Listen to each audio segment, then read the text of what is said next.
As a responsible and caring citizen, this is how I propose we have all our Malaysian fellows home in one piece. Malaysia is gearing to become a developed nation by 2020. The number of vehicles on the road is proportionate to economic expansions and ever-increasing populations.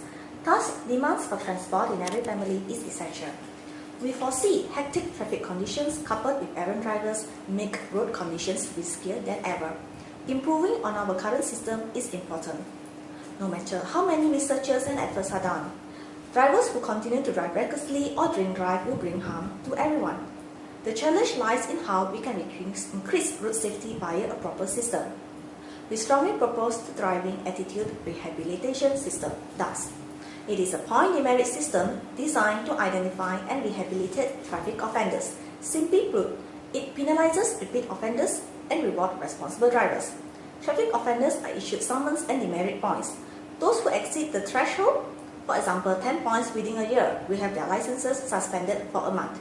If they commit traffic offences again, there will be a second suspension lasting another 3 months.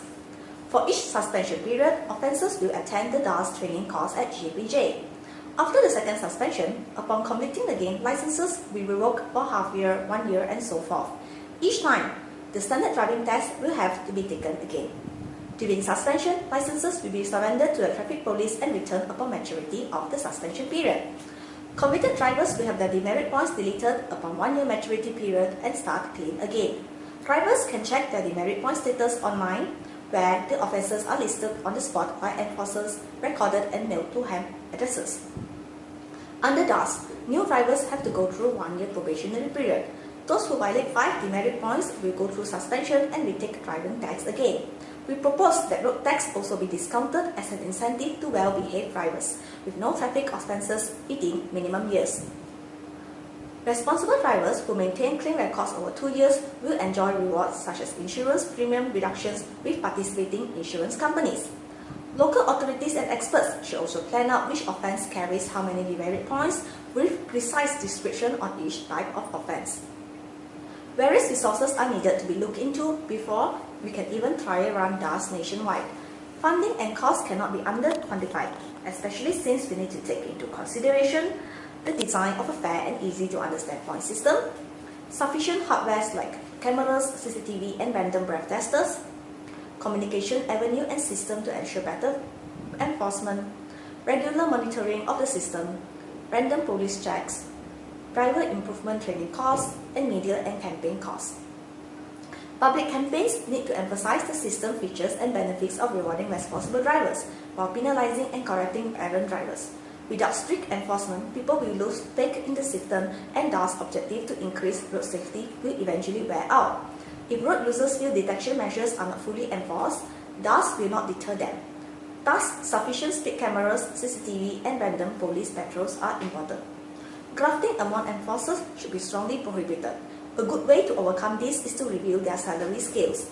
In line with becoming a developed nation, competitive salaries are essential. Strong penalties should also be applied to those who are found to commit grafting offences. Identify local authorities to champion the project will serve as the key KRA for them. Other implementation measures include estimating budget, determining organisation and project milestones, assigning resources to different portfolios, benchmarking with visits to other countries, assignment of points to each type of offence, and designing of the driver's training courses, investing in hardware, trial run and feedback before the full implementation. SARS can strengthen traditional police enforcement, psychologically prevent drivers from breaking traffic laws, identify and focus on repeat offenders with the aim of rehabilitation, penalties which are not solely confined to monetary means, as well as rewarding drivers who hold clean records.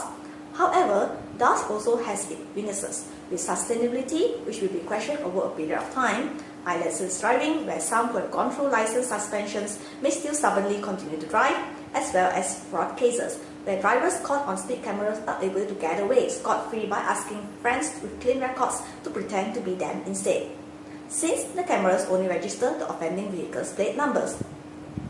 Assuming we have successfully gained public acceptance, the impact is tremendous, because road users are convinced the system is fair and able to identify dangerous drivers and rehabilitate them, thus increasing road safety. In advanced countries which implement this system, accidents have reduced greatly, up to 15% in the first year. However, sometimes effects do gradually subside due to weakening public communications and enforcement. To sustain DARS in Malaysia in the long run, constant communication with road users and collecting feedback is key. Enforcement too has to be maintained at high levels, which will instill fear and deter drivers from committing offences again. Other factors to increase road safety have to be given focus as well. Coupled with DARS, we want tighter vehicles inspection control, improved road conditions and maintenance, and improved innovative features and technologies on our cars. I believe with combined efforts and collaboration from all parties involved, DARS can be a success in Malaysia.